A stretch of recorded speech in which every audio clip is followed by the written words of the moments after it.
আমি শুধু বড়াই করে আমি মুসলমান, আমি বড়াই করে আমি ইমানদার, আমি বড়াই করে আমার ইমান, নামাজ পড়ে না তাই কি আমার ইমান ঠিক আছে? কিন্তু না, কোনোদিন নয়, আপনার ইমান ঠিক নেই।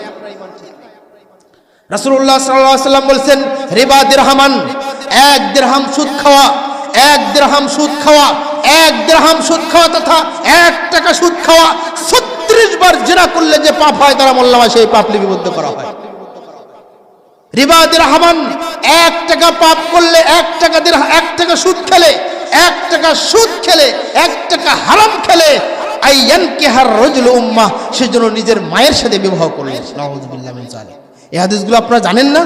তারপরেও বর্তমান বাংলাদেশে খুব কম সংখ্যক লোক আছে যারা সুদ মুক্ত জীবন যাপন করে, আছে না?